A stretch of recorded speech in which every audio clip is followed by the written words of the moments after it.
Brilliance Audio presents If Men Were Angels by Karaim. For orally. What is government itself but the greatest of all reflections on human nature? If men were angels, no government would be necessary. James Madison. Book 1. 1. The road is narrow and rolls up and down in hesitant, not quite hills that capture all the half-hearted defeat I once saw at the heart of this country. I park on the edge of town. There is no one here who would welcome me. I sit in the car, watching snow slant across the hills and the sad little town, and after a while, a strange thing happens. I am looking at a field, the gaunt figures of bent cornstalks leaning together into the gray distance, and it comes alive.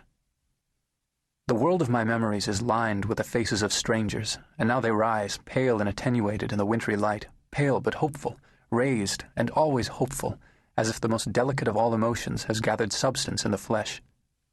We were, in the end, just another road show, another carnival in a world jaded by spectacle.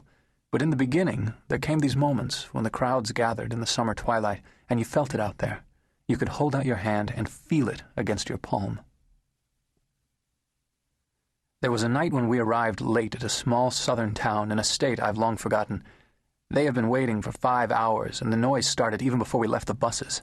We walked through the crowd, and they were cheering us for no reason, leaning across the rope and clapping, slapping us on our backs, and soon we were all running in this narrow space between thousands, carried along by the sound, flying through the darkness until we came out into the space reserved for us, and we saw the courthouse brilliantly illuminated, a Georgian wedding cake, white as a bridal gown, curved pillars suspended in the air by light. He was standing on the porch with his wife, swaying to the music, and their shadows were thrown up huge and black against the wall.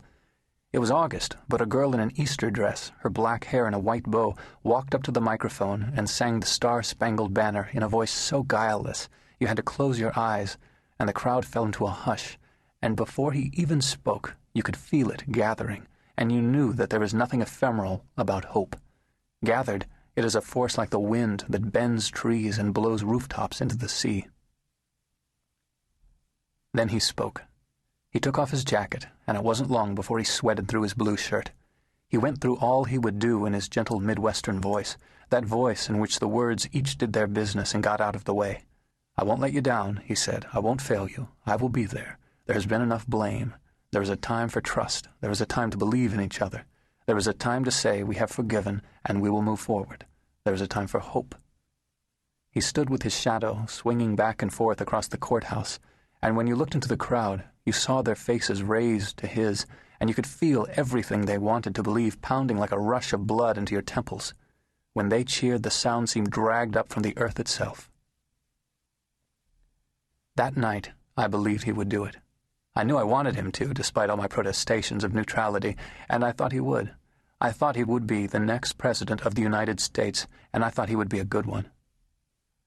I want you to know that I too believed. I want you to know that I shared your hope, maybe more than most.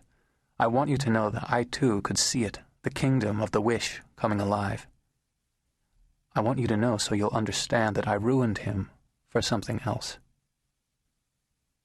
I told myself once it was for the truth, the last excuse for every cruelty.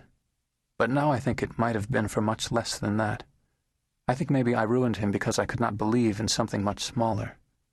3 simple words, an answer to my prayers.